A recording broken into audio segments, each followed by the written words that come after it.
Margin on a big margin on my head. Margin. All right, so folks, I'm happy today to introduce Larry Saul. I can say with confidence that Fernando Pereira, who's the chair of CS at Penn, is guilty of insider trading, because he managed to get Larry to Penn from AT&T about the time we were also looking for faculty here. And by the time we got talked to him, he said, "Oh no, I've already talked to Fernando. It's a done deal, and I'm going there." So anyway, we're happy to have him here. He got his PhD from MIT, but in physics, and he's another one of those people who went successfully from physics into machine learning, and we have an illustrious history, and he's just one more star in that list. And from MIT, I think you were a postdoc there for a couple of years before he went on to AT&T, where he worked with a couple of people that we know, Fernando Pereira and others. And now he's at Penn. His interests are in machine learning, pattern recognition. He does have a little bit of, I think some of the physics in him is still there, and he looks at biological systems and neural implications of some of the methods that he develops. And today he's going to talk to us about learning classifiers, large language classifiers. And I'm looking forward to it. Thank you very much. So let me just say this is joint work with several students at Penn, Killian Weinberger, Fei Xia, and John Blitzer. And then a recent change of affiliation, I'll actually be moving to UC San Diego starting in this July. So there's really two big ideas in this talk, and they're both in the title, but they're not obvious from the title. So I want to go over the main ideas first before I dive into any technical details. And distance metric learning, what I want to get across in this talk is that we're going to revisit some very old classifiers, the first thing you learned about when you took a course or opened a book in machine learning, but with some very new tools from convex optimization, which are going to make the learning of these classifiers more tractable. And the second idea of large margin classification is to revisit these old classifiers with the new goal of margin maximization, maybe to make you think about large margin classifiers in a new way. So let me discuss each of these ideas in a little bit more detail. So first, the idea of distance metric learning. So distances, of course, appear everywhere in statistical pattern recognition. If you have objects that you're trying to classify or recognize and you represent them as vectors in some metric space, then distances are often used as a proxy for making semantic judgments of similarity and difference. Right? If two objects are close together in distance, you say they're similar. There are many ways to measure distance. That depends how you choose the metric. There's Euclidean distances, Mahalanobis distances, taxicab or Manhattan metrics. And so a natural question that comes up in machine learning is, how should you parameterize these metrics, and if you can parameterize them, can you learn them? Of course, well, you can parameterize anything, right? If you know calculus, you can write down some continuous function, and you can always take gradients. But just because you can parameterize a function in terms of some variables, if it's very nonlinear, finding the optimum of those variables might be very difficult. And what we're going to show is that, in fact, there's a very natural way to parameterize distance metrics. So instead of having hopelessly nonlinear problems, you actually have convex problems that can be solved with polynomial time guarantees. So let me just flesh this out a little bit more. In many architectures for pattern recognition, you find Mahalanobis distances, which appear as positive semi-definite quadratic forms. So you're interested in computing the distance between 2 points, xi and xj, and there's some positive semi-definite matrix M that you're using that sort of appears in the middle of the quadratic form that sort of, acts as sort of an ellipsoid. It stretches some dimensions and shrinks others and takes into account certain correlations. Okay? So wherever a metric like this appears, essentially you're parameterizing the metric by this choice of M. And what's a very sort of obvious observation, but it's a very important one, is that positive semi-definite matrices form a convex set. What do I mean by that? I mean, if you take one positive semi-definite matrix and you take another one, and you look at any matrix that's just a linear interpolation of those two, it will also be positive semi-definite, meaning that it has no negative eigenvalues, meaning that if you use it to compute distances, you'll always get a number that's 0 or more. Okay? Now, why is that important? Well, if you're trying to learn a positive semi-definite matrix or anything that lies in a convex set, and you're careful enough to craft an objective function that is itself convex, right? So that if you drew a line, the function would lie underneath it, then you'll give rise to an optimization that has no local minima. It won't depend on how you initialize the problem. If you think about just plopping down a ball on your cost function and letting it roll, it will roll down to the global minimum. Okay? And really, that's That's a great feature to have in an optimization. It can still be nonlinear, but if it's convex, you don't have to worry about local minima.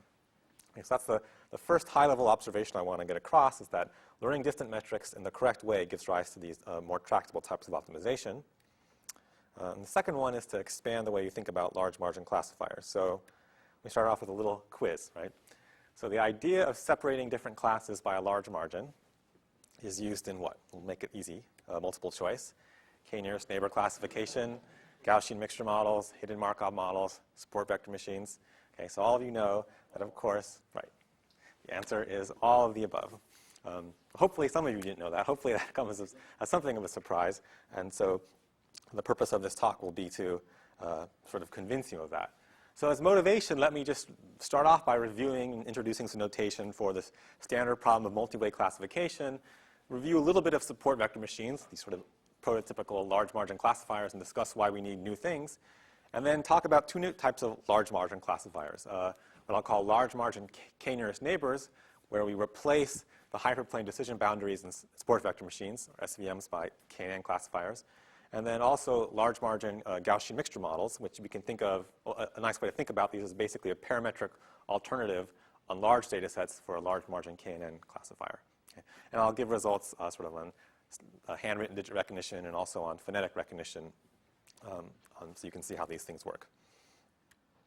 Okay, so first part, SVMs and beyond for multi-way classification. So, here's the standard setup. We're learning from examples. We have some inputs, X in d-dimensional space.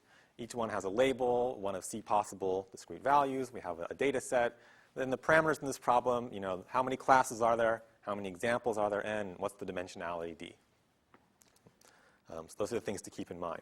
Now, why are these problems hard? They're hard if any of these parameters of the problem get very large. So if we have many, many classes, so if you're trying to recognize visual object categories, classes could be hundreds or thousands, 10,000s. If you're doing acoustic phonetic modeling, there's roughly 40 phonemes in English. If you want to add context-dependent effects, right, it can easily go up into the thousands. So there are many things to recognize. If you have very large data sets, then of course you want algorithms that scale linearly in the number of examples in your data set. If you have millions of examples, then it's sort of hopeless. Even if it's polynomial, if it scales as n squared, you're in trouble. And of course, the other problem is if you're dealing with inputs of very high dimensionality and images, sounds, and text, it's easy for all these to give rise to very high dimensional inputs, from hundreds of dimensions to 10,000s. So let me review typically what's often perceived as state of the art, which is this idea of support vector machines.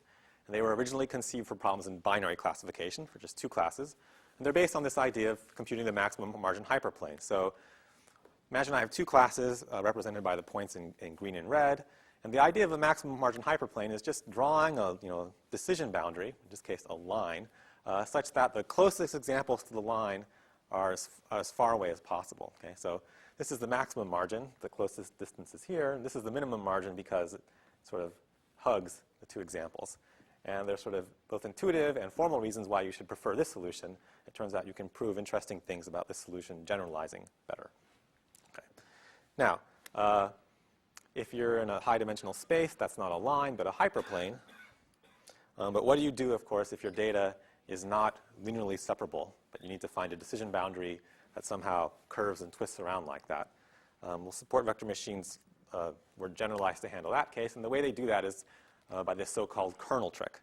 And so what they do is they take the original inputs and they perform some nonlinear mapping into a higher dimensional space. And in this higher dimensional space, your original points are now linearly separable. So what I've shown here is the original inputs are in 2 dimensions.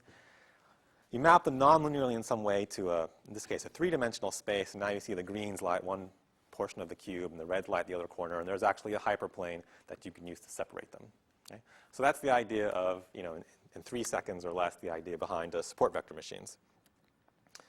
So like I said, these things work very well, but there are obvious disadvantages and advantages. So the 3 advantages I want to get across is, first, they have this very nice goal of margin maximization. So this is really a discriminative goal. When you optimize a support vector machine, you're really optimizing as the closest sort of convex differential function, convex function that's an alternative to the 0, 1 loss. You're really trying to optimize the classification performance.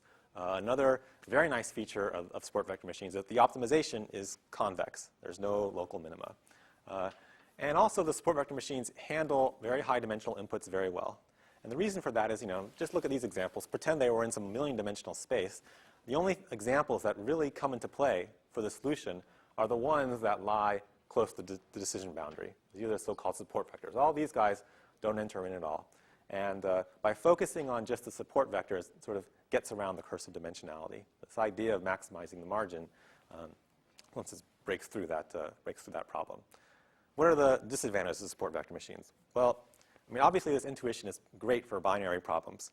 But when you talk about problems in multi-way classification, it doesn't sort of generalize transparently. That's not to say there haven't been people who have worked on ways of applying support vector machines to multi-way classification, but there's not a transparent generalization in the way that some other frameworks for classification have. And the other problem is that how do you scale something like this to very, very large problems? If you need to use support vector machines for nonlinear classification, this kernel trick that I mentioned involves building up an n-by-n matrix, where n is the number of examples. So typically, just to build that matrix is order n squared. And if you have C classes, you tend to scale at least linearly the number of classes. So you're dealing with that sort of training complexity. And if you have a very large problem in multi-way classification, arguably this is not the most natural approach. So really the idea behind this talk is how can we integrate some of the most compelling strengths of support vector machines into more natural frameworks for multi-way classification. Okay, so that brings me, please interrupt me if there's any questions. That brings me to the second part. Oh, yeah. I just want to remark, the curse of dimensionality is universal. It applies also to SVM. It says that there are problems that cannot be solved without an exponential amount of data. It's true also for SVM. What happens maybe for SVM is that this problem occurs less often than I mean, I'm not here to advocate SVMs solve the problems. You're absolutely right. It's just that the idea of maximizing the margin does tend to select out a unique answer, whereas if you were just optimizing the neural network, it wouldn't select out that unique answer. So in some ways, SVMs do break through that logjam, but you're right, they don't solve that problem.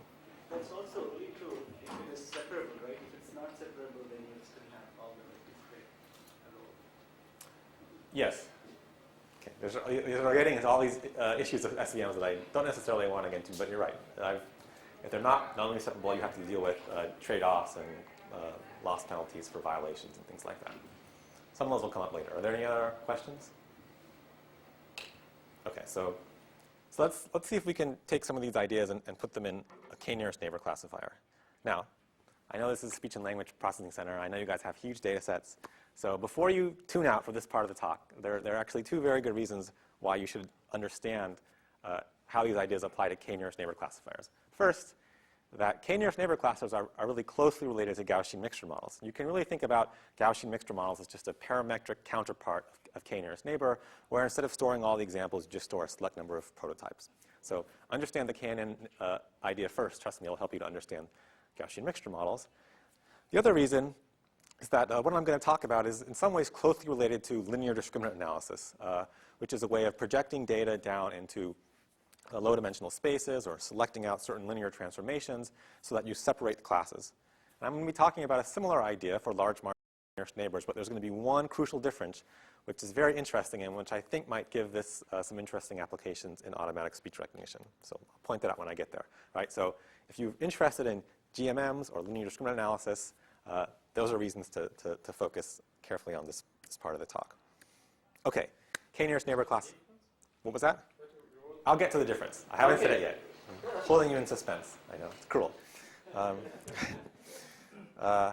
So, k-nearest neighbor classification, right? The algorithm is very simple and very general. You can do it for almost anything. You just store your data set, and when you get a new test example, you label examples by the majority vote of k-nearest neighbors, and you choose k. That's the free parameter. So is this state of the art? Well, in some cases, it actually is. And the cases where it is when it's combined cleverly with prior knowledge, this has actually really led to some very interesting improvements. So in the case of handwritten digit recognition, when they came up with a new distance metric based on looking at local tangent spaces, that was based on known invariances of handwritten digits, all of a sudden they beat the best previous method. And then this same idea was used to come up with looking at shape contexts, which are sort of ways of continuously taking 2D shapes and morphing them to another. So it's inspired by very old ideas in shape analysis. This picture of a fish is sort of famous. And when that was applied to handwritten digit recognition using just a k-nearest neighbor classifier, again, they got state-of-the-art results. So the lesson here is, it's not a surprising one, but if you have the right distance metric, k-nearest neighbor is actually pretty good. Now, what if you don't have prior knowledge? Well, there's this obvious but true point. The KNN depends crucially on the distance metric, but there's this very sad point that if you don't have prior knowledge, people just generally use Euclidean distances. And the obvious thing to do is, well, if you don't have prior knowledge, but the distance metric is crucial, maybe there's a way to learn the distance metric according to the task you're going to do. And it's easy to see why the distance metric should vary with the task. So let's look at these two images. Happen to be the images of my children. They're fixed-size images. Imagine you were given a whole bunch of these, and you were considering two different tasks. One is gender recognition, and one is expression recognition. Okay? So expression recognition, is the person smiling or not? You might want to focus on this area, these pixels, and see if there's white in the image. Are the teeth showing? For things like gender recognition, you might want to focus on more subtle cues with the eyebrows or the hairlines or things like that, whatever, bone structure. And it's obvious that by focusing on different areas of the region, the way you're going to do this is to design a distance metric, that weights distances differently, computes distances differently. Okay, so this idea of sort of adapting the distance metric in KNN has been around for a long time. A lot of people have worked on it, and one thing that comes out of previous work is that really simple things can work rather well.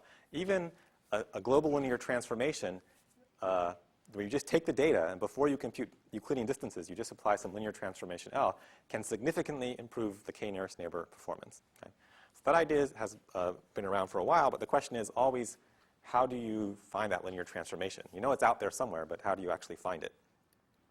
And so that brings us to some of the things that I think are unique about the approach that my students and I have just proposed. And that is essentially, we're going to find this linear transformation in such a way that we do it by solving a convex problem. Okay? It's going to be a problem in semi-definite programming, which is I'll describe a little bit later. It's a generalization of linear programming. But the point is, we're not solving it by optimizing some horrendously complicated nonlinear function. It's convex, and we're going to find the global minimum. The other interesting thing about our approach is that the goal of our learning procedure is going to be to increase the margin of correct k-nearest neighbor classification. So this is going to be the same goal that you have in support vector machines, sort of pushing difficult points to classify correctly as far away from the decision boundaries as possible. But now those decision boundaries are going to be the ones determined by k-nearest neighbors, not a maximum margin hyperplane. So decision boundaries determined by a non-parametric method. When you measure the margin, you divide through by the determinant of L or something like that to force it to be 1? There's a scale introduced. You'll see the scale in there somewhere. You'll see this. You have to put in a scale somewhere. You're right. Okay. So the difference here, the contrast that I really want to emphasize with SVMs is that k-nearest neighbor is just it transparently handles multi-way classification, right? You don't have to. There's no factor of the number of classes in how you would train or test such a system. It's just whatever your nearest neighbors are, whatever the majority vote is, that's the class label. Okay, so here's the intuition you should have in your head, right? Imagine that you're looking at a point, this point in the middle, and in the original input space, your three nearest neighbors include two guys that have different labels. Say they're labeled black, and maybe one guy that's labeled red. But your three nearest neighbors that belong to the same class aren't actually the right three nearest neighbors. And what you'd like to do is apply linear transformation so that in this new space, when you compute Euclidean distances, these three red guys are the k equals 3 nearest neighbors. Okay? And not only are they the k equals 3 nearest neighbors, but if I look at the other closest points from different classes, they lie outside this radius by a margin of at least 1. Okay? So this is sort of an absolute distance of 1. And I want to choose L so that, in some sense, I'm getting large margin separation with the KNN decision boundaries. Okay? So that's, to answer your question, that's where the scale comes in. Okay, so here's sort of a preview of the sort of results that we're going to find, right? So here are just, after we've applied this method to handwritten digit recognition or face identification, right? You start off with, say this digit, test image 5, and after the training, the nearest neighbor is this 5. But before you apply this linear transformation, if you just compute Euclidean distance, that was the nearest one. It was a 6, okay? So you're going to get all these examples where in the original space, the nearest neighbor was wrong, and after this transformation, it's correct. Here's the same thing for identifying faces. In this case, you use k equals 3 nearest neighbors, and after training, this is one of the 3 nearest neighbors, but before training, this was one of the 3 nearest neighbors. Okay, so that's just the basic idea. Yeah. So you started off by saying that in the standard k nearest neighbors, the only free parameter is your k, and now you're saying there is a free parameter L. Yeah. And then there is still k. There's still k. There's still k.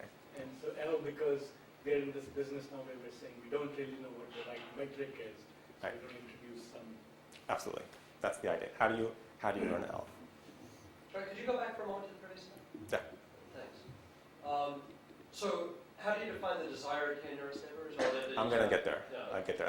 That's like the crucial question. Okay. Really.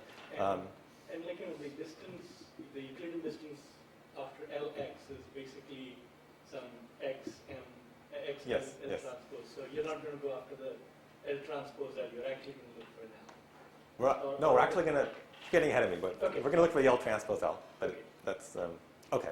So let me just build up some notation. Hopefully it'll get to your question. So we're learning from examples. Let me just define this, an agreement matrix, Yij, which is just a binary matrix which says, do the ith and jth examples have the same label? Okay, so Yi is the label of the yth example. Yij is sort of, do two labels agree?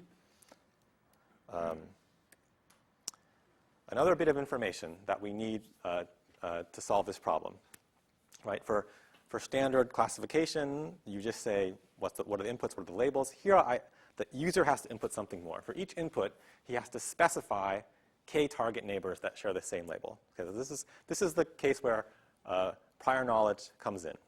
There's a little bit of a chicken and egg situation, because if you don't have any prior knowledge, how should you choose what the k target neighbors are? And I'll just tell you how we did this in practice is if we didn't have prior knowledge, we just used the k target neighbors are the ones that are closest in Euclidean distance but have the same label, okay? Which is, a reasonable place to start. Not necessarily always the best. But once you've identified the k target these target nearest neighbors, we'll define a target neighbor matrix, which is just like an agreement matrix. It's called eta ij, and it indicates if xj is a target k nearest neighbor of x sub I. Okay? And the goal of learning is to find this linear transformation to adapt x into Lx such that target neighbors are, in fact, the k nearest neighbors in this new space. And when you choose these target neighbors, you're going to choose it based on x distance, not Lx distance. That's right, because you don't know L. Okay. You can either use prior knowledge or you use just Euclidean distance in your space. Or maybe you have some prior notion of what good distance metric is.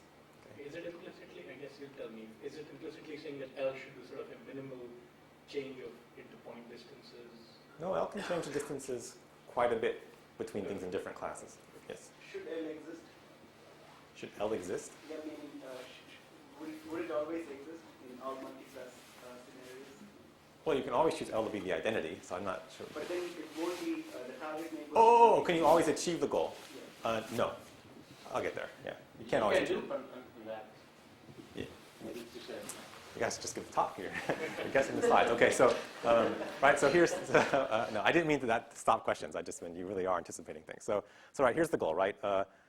There's really two goals of learning. So the first goal is you take what should be the k nearest neighbors, the target neighbors that are in red here, and you want to pull them in tight to the thing that they should be the k nearest neighbors of, right? And the second goal is that you want to take what I'll call the imposter k nearest neighbors. These are the guys with different labels that start off close but shouldn't be, and you want to push them away, okay? So to understand what we're going to do is you just want to put each goal in the cost function. If you could achieve these goals perfectly, you'd have like a realizable problem. And if you can't achieve them, you want to achieve them as best as you can. Okay, so the first goal is actually really quite simple. There's going to be two terms in the cost function. The first term just is going to pull in the target k nearest neighbors, and it's really simple, right?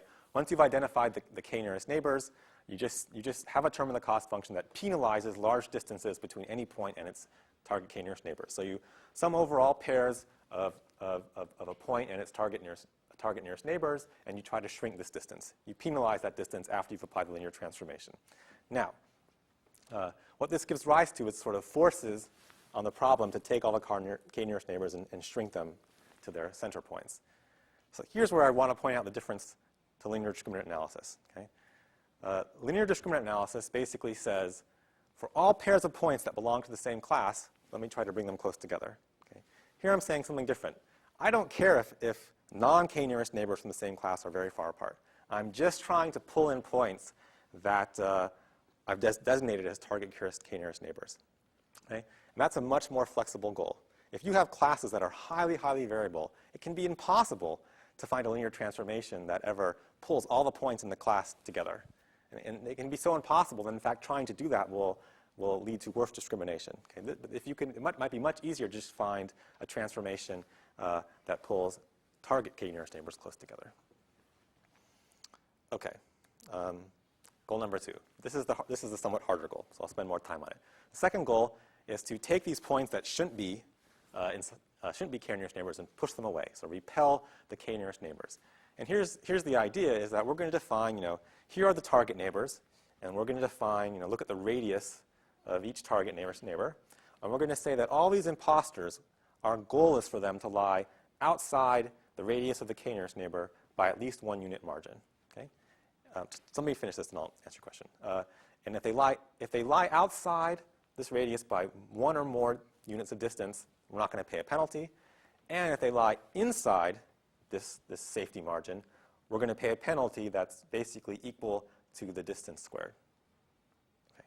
Do you have a question? So you have a transformation for each different class? You could, but right now you don't. Just have one transformation for all the data. There's one transformation L for everything.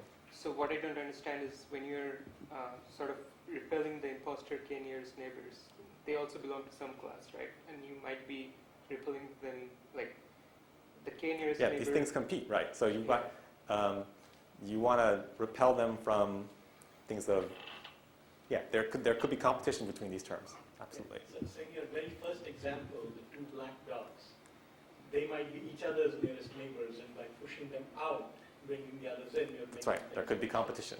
There could be competition. Good. Okay. So it's not a trivial thing, right? Okay. So let me talk a little bit more about these penalties. Okay. So here's the form of the penalty, basically. If you're outside the margin, so if, you exceed the decision boundary by 1 or more, no penalty. If you're inside the margin, less than 1, or you're actually closer than the target nearest neighbors, you're going to pay this linear penalty. Okay? And this type of function is called the hinge loss, because it looks like a hinge. And note that it's not differentiable, but it's convex. So that'll be important for later on. Okay? So you can write this function. There's a couple ways of writing it. You could think about it as the maximum of 2 lines, right? Here's the line z equals 0. Here's the line 1 minus z. And so you can just think of the maximum of those 2 things. I'll often write it as 1 minus z in this square brackets and plus, which just means if it's negative, you just rectify it to 0. Okay, so that'll be my notation for this hinge loss. And another motivation for this hinge loss is that, if you think about, if you wanted to optimize classification error, with like a 0-1 loss. So, if you classify correctly, you don't pay any loss. And if you classify incorrectly, you pay a loss of 1. That's not only a non-differentiable function, but it's also not a convex function. And so the hinge loss, you could think about as a convex upper bound, an alternative to the 0-1 loss, which is that's why it's used in sport vector machines as well. Okay, so here's the term. I know it looks terribly scary to push away imposter KNN, but it's really not so bad at all. So let me just go through all the things that appear in here. Okay, it's a sum over triplets of points, but most triplets never enter this sum. Okay, so the first thing is you look at a point I. Think about this point as x sub I, and you look at each of its target k nearest neighbors. Okay, so you look at I, and you look at one of its k nearest neighbors, j. Okay, so maybe there's only 3 here, so not too many of these guys appear in the sum. And then, okay, you look at all the points that don't share the same label as L, that don't share the same label as x sub I. Okay, So maybe here's an example of a point x sub L that would be included in this sum because it doesn't share the same label as x sub I. And it's not a target neighbor x sub j. Okay? And then what you compute, okay, is just the distance to this safety margin. Okay? So what is this? This is 1 plus the distance to the target neighbors minus the distance to the imposter. And that's just computing how far is this guy from where you want it to be so that it gets no penalty. And if this thing is negative, then you're fine. You're outside the safety margin. You don't pay any loss. That's the hinge loss part that's 0. And if it isn't negative, you pay a loss that's sort of linear to this square distance that you're sort of in violation. Okay? So for every point, for every target neighbor of that point, you look at, do any other points invade the safety margin? If they do, you pay a linear penalty. Okay? That's the second goal. Okay? That's the hinge loss. Why do you apply a plus to all the terms rather than just the plus? The plus is over all the terms in the brackets. These are just indicator matrices. So these are just 0, 1s. They just indicate which terms are in the sum. So The last plus. this plus applies to everything inside the square brackets. But I was expecting just that it was going to be so No, it does apply to all n, meaning you're going to sum over all n. You're doing a sum over all imposters, all possible other points. Well, all imposter neighbor pairs, right? So, All imposter neighbor so pairs. there's a sum over triples, and you want every imposter to be far away from every neighbor, or to be farther outside than every neighbor. It's a sum over triples, but most of the terms in the sum are 0. That's right. Eta is sparse. So It's very sparse, yeah. Yeah. That, okay. And if you have, you may be counting an imposter several times doing that. Yes, if the imposter could invade the safety margin of all the k target nearest neighbors, then you would count it 3 times. Sorry, quick question. Yes. You have to sum over a lot of imposters, right? Or did I miss something? You do have to sum over a lot of I mean, imposters. the imposters aren't restricted. It's everything that isn't a target. It's everything that isn't, but in practice, most things aren't ever close to a particular point. Sure, that's fine. Yeah, so in principle, you have to sum over all of them. But in fact, you could In practice, you yeah. could. Yeah, in You practice could you speed this up by sort of calculating the max of xi minus xj. Yeah, there's all sorts of tricks you can And you do. only would care about imposters which are within Yeah. that, because then even the sum over L doesn't have to go. Yeah, in practice, you do use as many tricks, triangle inequalities, and things like that to speed things up as you can.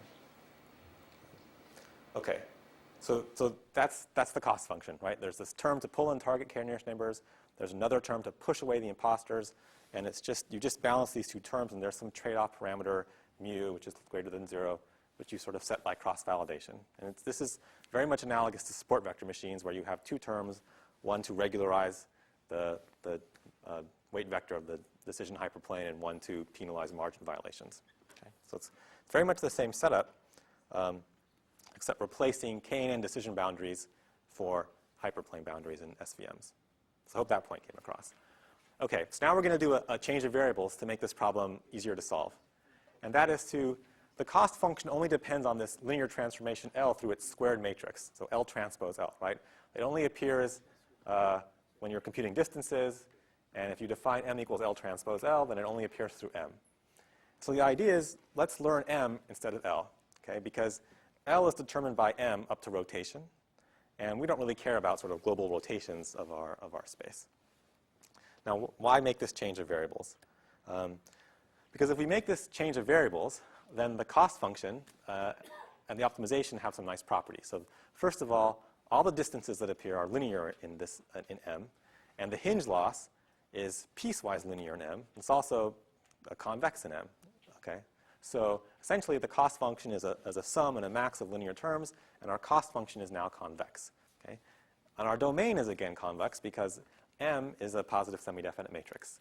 So we're in this really nice situation where, intuitively we just drop our little ball on the energy surface and it'll flow down to the minimum. We don't have to worry about local minima. But you don't have the difference of norms in the cost function? So you had hinge of the difference of norms. Was it still convex? Yeah, because we have this term it's linear, right? So as long as it's linear, it's okay, and we're taking the max of 0 or another linear function of you M. had a norm square. Oh, yeah, it's linear. Linear in M, not linear in L. Absolutely, right? So, okay. So convex functions over convex sets have no local minima. Without getting into too many details, this optimization, you should really just think about it as a linear program over M. So, right, you have a piecewise linear convex cost function over these matrix elements, but you have an additional constraint that this matrix has to be positive semi-definite, and the take-home point is that you can design efficient solvers for these sorts of problems that converge to the global minimum. So here is the summary before I show some of the results. You can optimize a distance matrix, a mononomous distance matrix, to optimize the k-nearest neighbor classification, where the goals of learning are really margin maximization, the same goals you'd have in a support vector machine, and the optimization is convex. Okay. Does it work? That's really the question. So we did a bunch of experiments, and I'll just sort of show on the four, I think, most interesting data sets. Handwritten digits with about 60,000 test training examples, 10 classes. I wouldn't even call this a speech recognition data set, but it's spoken letter recognition, but just sort of one vector per utterance. But the point is it has 26 classes, text topic classification with 20 class problem, and then a very small face database, but where there are 40 classes. So, we just want to test it on basically problems in multi-way classification.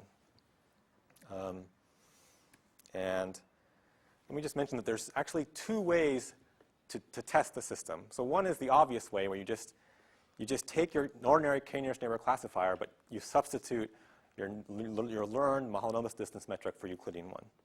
There's actually a second way to test it, which ends up working better in a lot of situations. And we call it energy-based classification based on its relation to some other work by a group at NYU. And here the idea is the following, is that instead of just doing the first thing, which is a little more obvious, you take your test example and you imagine adding it to the training set. And you imagine choosing the label that if you were to, put that label as a training example, and with the metric that you've already learned, what would give rise to the minimum cost function. Okay? And the reason why, you might think, well, that would work even better is because, the cost function is really the thing that you're optimizing. Okay? And this takes into account both terms in the cost function. So you're not only computing which k neighbors are closest, but you're also computing sort of, if I label this guy by this way, do I invade the spaces of any other points in my cost function? Okay, so, here are the results in a nutshell. I don't expect to go through the numbers, but the big trend is that, the method works in the sense that the classification rates you get with the mononomous distance metric are always usually significantly lower than with the Euclidean distance metric. If you do energy-based classification, you get often even better. You can also compare it to multi-class SVM, and here the results aren't quite as good, but what I want to emphasize is we've talked about the barest implementation of this method, where all you're doing is learning a linear transformation and doing k-nearest neighbors. So there are ways to extend it, which I'll talk about, in which you actually do become competitive with the multi-class SVM. Now, there are a number of factors that affect performance, right? These factors are basically the parameters of the problem I defined earlier. What's the training set size, what's the number of classes, and what's the input dimensionality? And without showing you the results, taking you through various trends, here you can sort of identify regimes that seem to come out of the analysis of results, which is that there's a best case scenario for these k-nearest neighbor classifiers, which is when you have large data sets, many classes, and the dimensionality is not too high. If you have huge dimensionality, then you're learning a very big matrix, right? The worst case scenario is when you have small data sets, 2 classes or a few classes, and very high dimensionality. And I think there's a nice complementarity here. Sort of the best case for large margin k-nearest neighbors is in some ways the worst case for SVMs and vice versa. Okay? And so these results seem very promising, especially because we're generally interested in pushing the applications to problems where we have more points and more classes. Okay. Okay. But even there are also other extensions, and some of these people even brought some of these things up in the questions, that you can do. So we've been learning one linear transformation for all the data points. You can learn a separate linear transformation for different things in different classes, or for different parts of the input space. You can cluster your data and learn different things there. And when you do that, you give rise to little different distant metrics in different parts of the space, and that tends to give you even more power. You have to worry about overtraining, but if that's not an issue, if you have a lot of data, this works well. You could also ask the question, what about the kernel trick, right? I can use the kernel trick in SVMs. Can I use it here? And the answer is you can. You can map things into a nonlinear feature space before performing k-nearest neighbors. And we tried this, but it actually didn't really help too much in practice. And why doesn't it help? Our intuition is that k-nearest neighbors is already sort of very nonlinear and non-parametric. So you don't gain nearly as much by going into a nonlinear feature space as you do with a linear classifier, linear SVM. L in that case is the operator in the feature space. So you have to write it as an outer product. That you have to do it in a careful way. So what I'm trying to point out is we tried it, and for all the work that it entailed, it didn't really help that much, and that's why we think. But oops, what happened here? Okay, so good. Now, what if you really just have too many data points? There's no way you're going to do k-nearest neighbor, right? You have 1 million or 10 million, whatever. So k-nearest neighbor is non-parametric. You're storing every example as a prototype. Is there a parametric counterpart? And the parametric counterpart is instead of storing every example as you do over here, you just store a few number of prototypes per class, and then you compute Mahalanobis distances to those prototypes, and maybe each prototype has its own Mahalanobis distance metric, right? And this is k-nearest neighbor, and this picture over here is essentially Gaussian mixture models. Right? So can we take these same ideas now and push them into Gaussian mixture models? Okay, good. So I'm actually going to assume that in the center almost everybody knows this, so I'm not going to go over mixture models except at a very high level, right? So here's your data, a Gaussian mixture model. The probabilistic interpretation is you're modeling the class conditional densities, and you're going to classify test example via Bayes rule. I'm not talking about the case where these things are embedded in HMMs yet. I'll get to that a little bit at the end. Okay? The geometric interpretation, which is going to be much more useful for what I'm going to talk about, is just, you're covering the input space with a bunch of ellipsoids, and for any new point, you're just going to say, what's the nearest ellipsoid as I compute it under its sort of metric, and I'll classify by that label. Okay.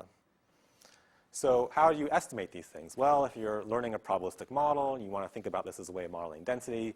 You can use maximum likelihood. You can estimate the maximum likelihood parameters by EM algorithm.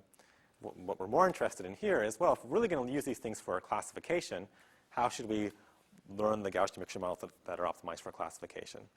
And, again, you can always just say, well, I'm going to, my cost function is going to be conditional log likelihood or something else, and I'll just, I have some way of parameterizing GMMs, and I'll just, do gradient descent or whatever. But there's all these pitfalls of learning, right? Does the thing converge or diverge? Are there infinities? Are there local minima? Does it, are there numerical issues? Does it scale well? So, really the key thing is, can we do this in a way that the discriminative optimization is actually convex? Okay. And if you can do it for the k-nearest neighbor case, you might think you can also do it for this case. And in fact, you can in some sense. Okay. So let me just first talk about the very basic setting where you model each class by one ellipsoid. So this is like every class gets a Gaussian, and you're just going to classify by the nearest Gaussian. Okay. So instead of calling these things means and covariance matrices and prior probabilities, which they're not going to represent, I'll sort of use more geometric terms. I'll say you have a centroid, mu C. You have some orientation matrix for class C, which is, let's think about this as a Mahalanobis metric. 5C, some positive semi-definite D by D matrix. You have some offset theta of C.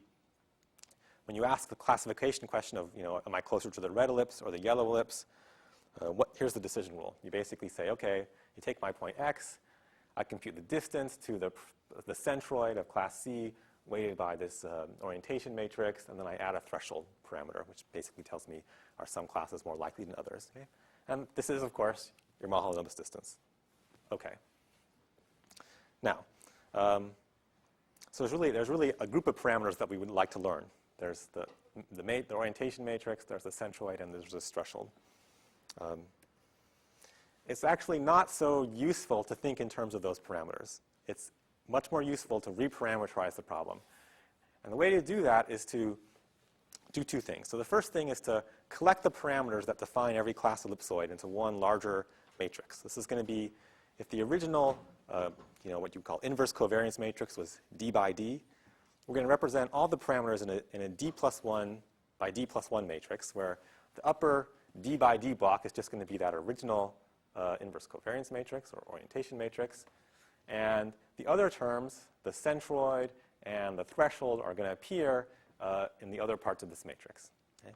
You don't have to memorize the formula, just we're going to represent the ellipsoid in this way. Okay? So this is a sort of mapping all the original parameters into some new larger parameter.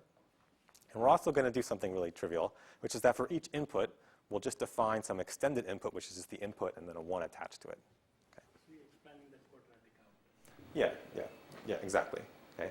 And the reason for doing this is that, here is my old decision rule, and it was sort of nonlinear. I mean, it wasn't sort of. It was nonlinear in the centroid and this matrix, because there's this interaction term between them. Right? There's even this cubic. And that this new representation, right, it's just linear. Right? If we define this extended input 1, then the distance to the cth ellipsoid is just linear in this new representation. And these representations are, they're equivalent and interchangeable, to the extent that if I specify a d plus 1 by d plus 1 positive semi-definite matrix here, I can always map it to some parameters, and I can go back and forth. So there's no harm in thinking about the problem in this way. I don't understand. How do you get from the first line to the Okay. from the yellow, from the first yellow? First yellow line. Okay. If you define, okay, thanks for asking. Yeah. Okay. If you define it in this way, Yes. they're just the math, just mathematically the equivalent pops out. I see. Okay. So, so the only thing that's Now we have to find the phi. now we have to find the phi. Okay. I But haven't. the phi has to have that form, or no? So as long as you find a positive semi-definite matrix, that if I define any d plus 1 by d plus 1 matrix, Then whatever is then in I the can C by extract, C, from the d by d upper block, I can extract this guy. And once I have this guy, I can extract mu. I can sort of reconstruct everything. And that little upper block, of course, has to be invertible because that's what you need to construct the diagonal. This upper block here. Yes, the phi that the d by d sub matrix of phi has to be invertible. Well, actually, this is the inverse covariance matrix that you use. So this actually doesn't have to be invertible. Every But, positive matrix is invertible. yeah. It No, doesn't, I'm thinking the non. I was thinking non-negative definite, and that wouldn't be enough. Yeah. Okay, you're just asking for. well, it doesn't. It can have 0 eigenvalues. That's actually okay in this framework. It doesn't tend to happen, but Okay. it's allowed. Because we're already working in this sort of. This is already sort of the inverse covariance matrix. So in terms of the actual computation, we're never having to. It's okay. Well, Are the last line and last column chosen to make the capital phi also positive definite? This, it's this property of this subblock has to be Yeah. positive definite in and of itself. Okay, and this, if you just look at it, has to be positive because this guy's positive and this is a positive. No, but you're quadratic form. saying that if I find a phi, then shall we say there is a theorem which will make the psi positive definite? Yes. Yes, It's it's not- not it's about not the a other theta, way. It's not even right to call it a theorem. Well, I whatever mean, you want to it'd be a call couple it. lines of algebra. Yeah, Right, yeah, right. yeah. Yeah, my question was, the very last element there, theta c, why don't you just write theta c and instead of that add the Malone-less distance to that? So, to make the whole matrix also positive definite? So there's some. You're right. There's some degree of freedom theta c in the sense that you could, if you can scale all the classes by some additive constant. Just add that constant to theta c. this is the question I was going to ask. I don't see this in this formulation with phi. It was clear with the argmin problem, and here it doesn't seem that phi, that the adding a constant to theta, to all theta, is a trivial transformation of phi. It's strange. Is there some normalization which is done on theta implicitly in phi? I mean, if you have a positive definite matrix, okay, and you're just adding a positive element to one of the diagonal terms, you're just going to make it more positive definite, right? So Yes, but okay. previously the two parameters were equivalent.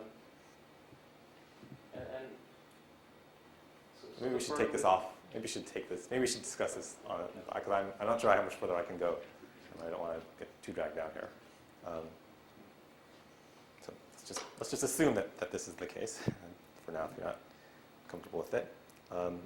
Okay, so here's the idea, which is let's define a margin now. And the margin is going to be for each example, what's the difference in the Mahalanobis distance between the target class and the competing class? Okay, so here's this point x, and let's suppose red is what you want to learn. You want to classify it as a red. Here's the target distance to yellow, and sort of, if I look at this line, that right there is the difference. Okay, and I want that to be greater than 1. That's the sort of the margin to the decision boundary when my decision boundary is being parameterized by a Gaussian mixture model. And the idea now is to learn these matrices that correctly classify by at least 1 unit margin. So you want a safety margin, again, which is of 1 unit distance, and that's sort of going to set the scale on all these matrices 5C. And that right there in blue is the thing that you want to be greater than or equal to 1. Right? Assuming that arc is circular arc, which it doesn't look like, but it's supposed to be. What's going on now? Okay, so again, I hope the intuition is clear. This is just like a support vector machine, but now instead of having a decision boundary that's a hyperplane, you have a decision boundary that's parameterized by Gaussian. So imagine that there's 2 classes, and you have one Gaussian here, another Gaussian here, and this is the class but for star examples, and this is a class for diamond examples, and here's the decision boundary, and what you're trying to do is locate these things so all the examples lie at least 1 unit of distance away from that decision boundary. Okay. Okay, so if you understood the cost function for the k nearest neighbor, you're going to understand this one, because it's essentially the same, right? So there's 2 goals. So the first goal is essentially to penalize margin violations. So for every example, for every class, for every point, for every example, and you look at the distance of that point to the ellipsoid that it's supposed to belong to, and you compare that to the distance to all the other ellipsoids that it shouldn't belong to, and if that distance isn't greater than 1, you're going to pay some linear penalty. Okay? So this is piecewise linear and convex in these matrices phi, which are constrained to be positive semi-definite. And then there's a trade-off parameter, and we have some regularization term. Okay? So this just says, if this term turns out to be not that important, but if you could actually satisfy all these constraints, then what you should do is try to find sort of the smallest ellipsoids that allow you to satisfy those constraints. Okay. So the key properties, this is a convex function in all these positive semi-definite matrices. And this is actually, again, you can write this as an instance of semi-definite programming. Now that was the basic setting where you had 1 Gaussian per class. Let me just say that again, that's the sort of standard hinge loss right there that's appearing. Okay. So I'm not going to really go over the extension to mixtures in too much in detail, except to say, if you say you have m equals 3 mixtures components per class, then you have many more margin constraints. So now let's assume that in addition to specifying for every point a class label, let's also assume that we specify a class and mixture component label. Okay, so that's another piece of information that we're going to specify as the sort of user. And now we want to say, okay, the distance to our target class and target mixture component, that ellipsoid, has to be less by at least 1 than the distance to any other mixture component for any other class in the system. Okay? So we have n times as many margin constraints as before. So let me, that doesn't seem to scale so well with the number of mixture components. So there's just one trick that we found useful in practice. Yes. Oh, okay. The m sub n, is that sort of the mixture component to yes, that's absolutely. I went too fast over that. So y sub n is the target class, right, and m sub n is what I said. Now we're going to specify a target mixture component. Okay. So you have to do that too. If you don't do that, then the problem doesn't stay convex. How do you account for mixture weights? Does it go in the theta? It goes in the theta, exactly. The theta sort of handles the mixture weights. Okay, so this is m times as many constraints as before because you have to do this for all mixture components of the competing class models. There's actually a way that you can write these m linear constraints as one nonlinear constraint. Okay? So you're just going to have to trust me on this, but If you use basically this standard sort of softmax or softmin that often appears in logistic regression or multinomial regression, you can actually write down a constraint of the form log sum over mixture components of a bunch of distances that are exponentiated. And if this constraint is satisfied, it actually implies the m previous ones. Okay. And again, that's just a couple of lines of algebra that aren't too important. This is actually a stronger constraint. Okay, so you've lost something here because you're imposing one strong constraint to imply m weaker ones, but the advantage is sometimes to be a computational one. You only have to work with one constraint in your solver. Okay. And that trick actually turns out to be useful when you embed these things inside HMM. Okay. Now, one important thing, it wouldn't be so great if I came up with, well, here's a nonlinear constraint that implies the m previous ones, because the m previous ones were linear. This is actually also a convex constraint, because the log of exponential, you can show this is convex. Okay. The previous slide. Oh, okay. Keeping me honest here. Here, if I just open this out, this looks like a log likelihood. Yeah, it really is. Yeah. And you're essentially now looking at are you looking at a ratio of the? Yeah. You are, because it's sum of e to the this. Yeah, you're basically saying the log probability of being assigned to the wrong class, something of raw mixture components, or just the probability of, I shouldn't think of it as a probability, but the probability assigned to the wrong class divided by the probability of being assigned to the correct mixture component is greater than e. Because here you might have room to then say, let's also take all the mixture components, because then it's just likely to run the correct things. Okay. Yeah, if you do that, I think you lose the convexity. And I think this answers my other question, which I was going to ask you, namely that, there would normally be if this was a likelihood ratio test, you could have a variable likelihood, a variable threshold, but the thetas will factor out, and that will give the theta as a freedom to give you the variable threshold, I think. I think you can. Hope you just answered your own question. But I'm not sure I did. Okay. Okay. So we're basically, here's the big picture. Our goal of learning is to maximize the distance from examples to these GMM decision boundaries. By parameterizing the problem in a certain way, we get a convex optimization. And here's really the nice thing. We have a problem that sort of the cost function to compute it and compute gradients is linear in the number of training examples. So we get away from k-nearest neighbor, which or support vector machines, which in some sense could scale quadratically. Okay. So this is the goal of this is to it's a parametric alternative to the large margin k-nearest neighbor. We want to handle problems with many examples and many classes. Okay.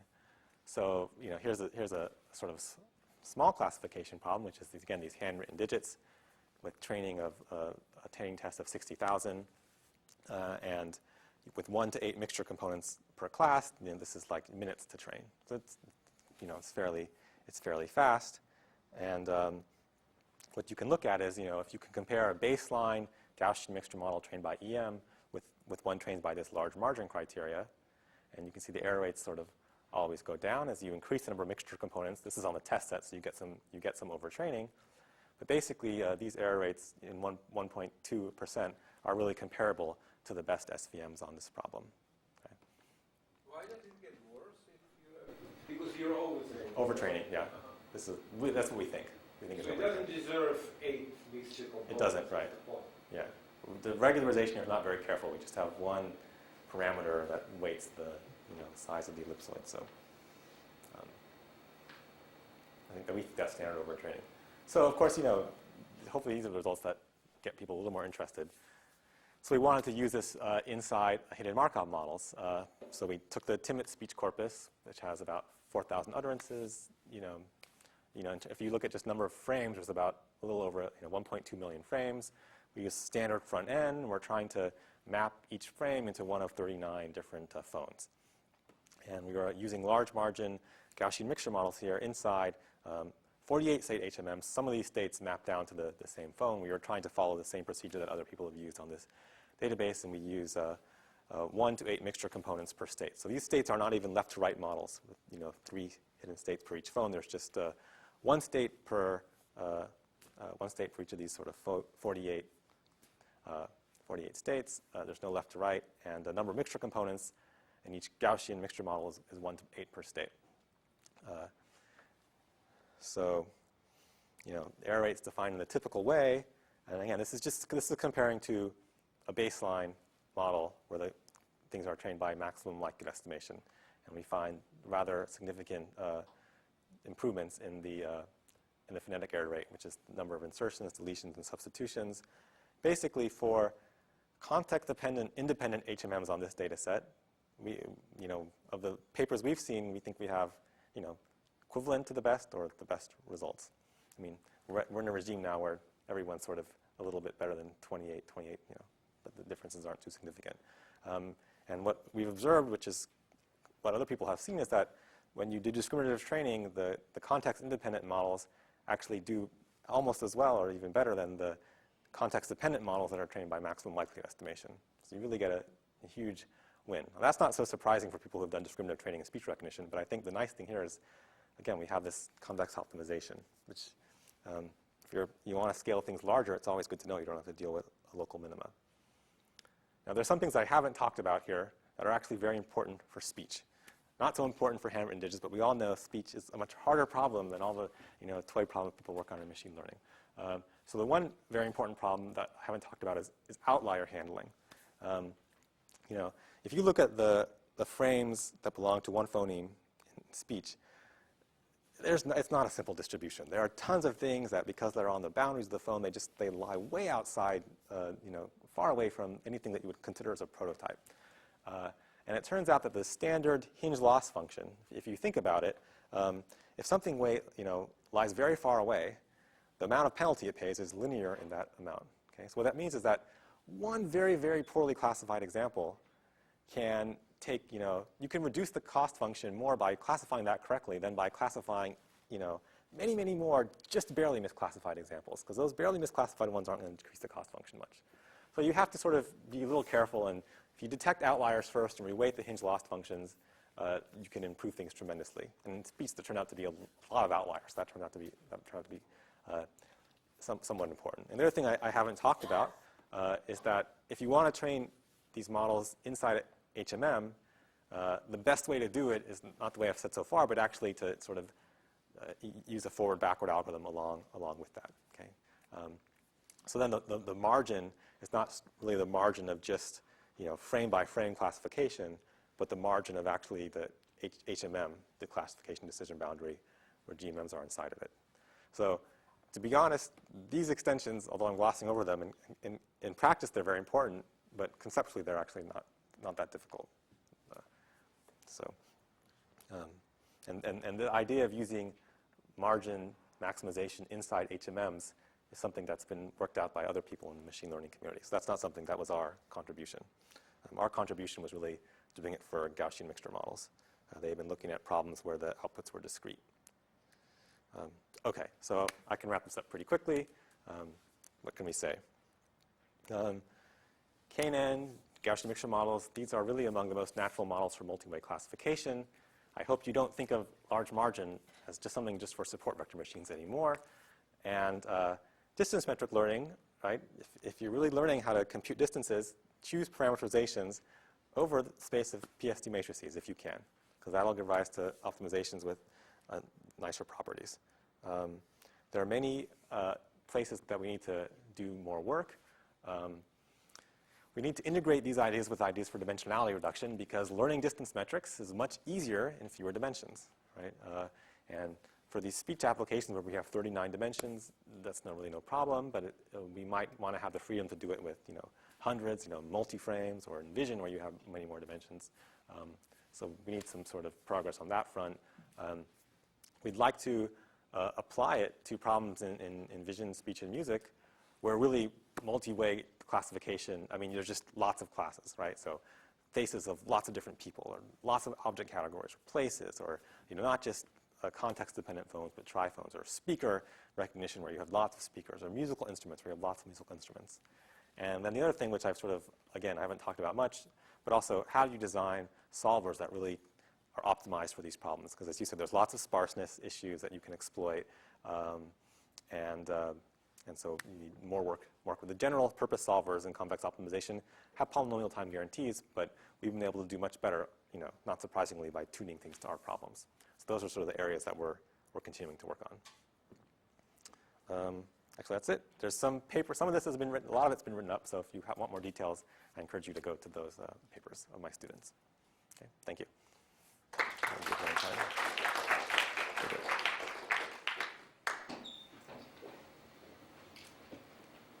Everybody got their questions and ready to talk? Okay. So I was curious, in the LMGMM, the cost function looks a little bit, as Sanjeev pointed out, like the likelihood ratio. So have you compared it with MMI-based training? So, haven't implemented our own MMI, but on the TIMIT, the things have been, I'm not sure it's MMI, but other discriminative methods have been applied to TIMIT.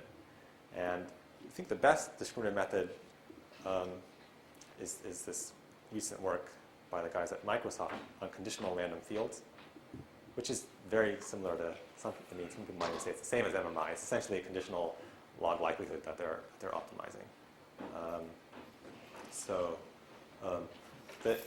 The hinge loss is actually very similar to what you'd get from a log ratio of likelihood. Sometimes the log ratio of likelihoods is basically just sort of like a soft approximation to the hinge loss. So it might not be the cost function that's so different, so much as the way that we decide to reparameterize the parameters, reparameterize the problem in this d plus 1 times d plus 1 matrix, which turns it into a convex problem. If you just write down MMI and use original parameters, it's not convex. So I think you could use the MMI cost function with this reparameterization. Yeah, that's right. I suspect the results would be very similar. Okay. If they were different, that'd be interesting. Yeah. In the Gaussian mixture case, how do you decide, so if I have 1,000 training examples and let's say I have only 2 classes, 500 of each, and I'm going to, let's say, model them with 10 mixture components. And for each of these 500, I have to decide which of those 10 mixture components it goes with.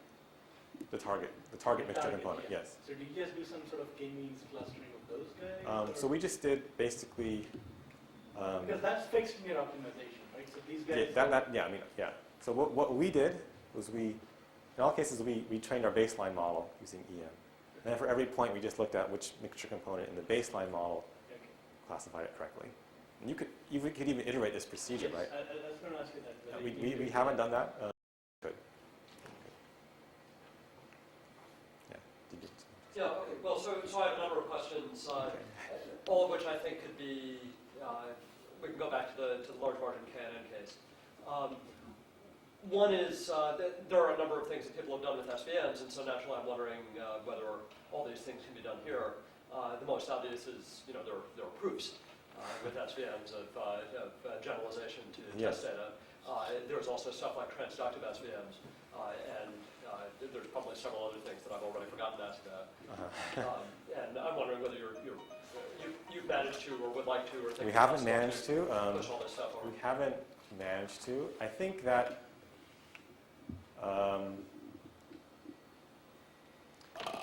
And I'll even extend on that. There's all these things that have been done for k-nearest neighbors as well. And there's proofs for k-nearest neighbors that hopefully would transfer. Sure. We haven't done that. I'm not sure we have the tools to do the proofs. But I do believe there are some things that could probably be proved using similar tools. But I do think this framework does lose something from the SVM case. In the SVM case, there are this notion of support vectors, where there's a few examples. Yes, well, that was you don't get sparsity. Right? So in fact, you're trying to get away from sparsity in a sense because you're looking at the local structure of the data. Certainly in the GMM case, it's a parametric model. That's not an issue. In the k-nearest neighbor case, there's some notions of sparsity. Just because most imposters don't invade a particular neighborhood, but we do not express the distance metric as like a sparse sum of outer products of certain things that have been violated, certain difficult examples.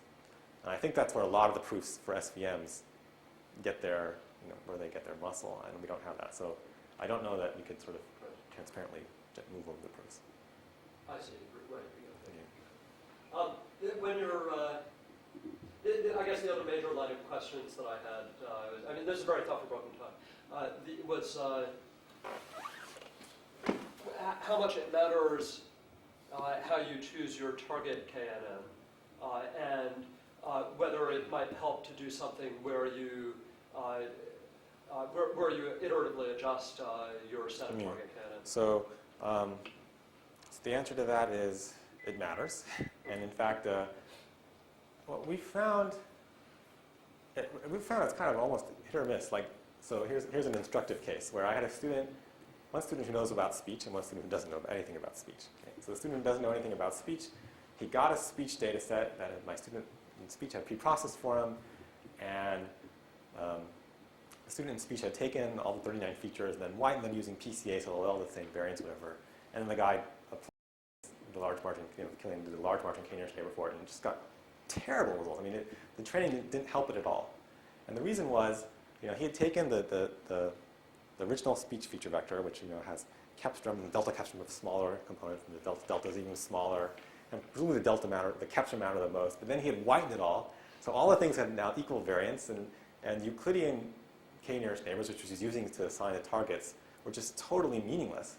Okay, and so that didn't work at all. Okay, and iterating on that didn't work at all. I mean, it was sort of a hopeless starting point. So. Now if you just did something sensible, like I said, don't whiten by George, don't whiten the data before you give it to Killian, it started to work a little bit better. But that just shows that choosing the target k-nearest neighbors is pretty crucial. And if you start in a bad place, even iterating is not going to help. If you start in a good place, presumably iterating would just sort of help you even more. Yeah. Yeah, I mean, in some sense, the way you've set up the problem, where you fixed in advance what the nearest neighbors are, is an approximation so that you can use semi-definite programming. Yes, right? you could. Obviously, you could be less. There's other ways to set out what you're really trying to do. Yes, you could be less generous and say, we've added just as much information as we need to make it into a convex optimization. But a lot of times this information is reasonable. So.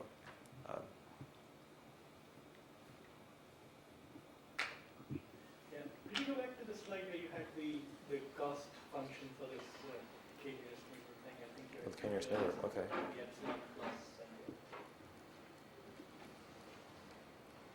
Way back. Here? Here, this function. So here I'm trying to figure out what your hinge loss is doing. So what you say is for every point I, So every point you look I. at all its neighbors. I'm looking at the middle term, the epsilon plus term. Yeah. So for every point I, for every target neighbor j, Right. for every point that doesn't have the same label, Right. L, If it is within is that, this guy closer? Okay, so yeah, is this guy within 1 unit distance of this guy's radius? If it is, you pay a cost. If it isn't, you don't pay a If it cost. is, then what you pay a cost. You pay a cost. You pay a cost that is, basically this distance squared. That's what that one plus. That's what Yes. that plus. Right, because here's sort of the distance to this guy is here. You subtract off the distance to this guy, and then you add a 1 for the margin. And that's just this. Right So what I'm thinking is if you move the sum over L in partially eta ij, right? So let's break up that sum into sum over ij, eta ij times the sum over L of 1 minus 1 L. So the term, so the triple sum, I'm saying let's think of it as a double sum inside which there is a sum over L. Okay, yeah. Right? So then what you're saying is I'm collecting all the guys who are inside my nearest neighbors and penalizing for every one of them that's too close. Yes. But what you really want is you want a majority in there. You want the number of positive labels. That would out be there. even more If flexible. you did Yeah. something like a bracket over that sum and say max with half, or because you want a majority in there. Would that still preserve your? Yeah. I mean, that's a good point. It's like if you could just preserve the majority, that seems like it's a less strict requirement. So maybe you should never do something I'm more. just thinking whether your convexity will break. So what I'm proposing Yeah. is sum over ij, eta ij times open square bracket, sum over all L, all these things, minus half the count of the things which are inside, and then close bracket. Yeah, so I think the problem is that you don't know which target neighbors are going to be the closest ones, usually. So maybe I'd have to think about that more. That's actually an interesting point. So that would basically, k would somehow appear in this cost function too. Number of nearest neighbors somehow. That might be worth thinking about. Because this is nice already, because it says, what I think is interesting about it is that once L is inside the circle, every neighbor says, I don't like L because it's closer to you than me. And in some sense, that multiplies the effect of things that are close. But when you start getting to the boundary, most of the nearest neighbors don't object anymore because they're further inside. Right. And all you need is a majority of them to be closer, and then Yeah. you can be there. Anyway. The plus operator means that it's 0 if it's negative, Yes, and yes, it's yes. 1. It's whatever it is. Well, actually, I mean, what you just said leads me to believe that even though you could train this method with 3 target nearest neighbors, but then you should test it with 5. Because, that's sort of, Yes, yes. that's sort of, I haven't thought about that before. Because you've pushed them away, Yeah. and now there are many things close. Yeah. Okay. Right. Okay.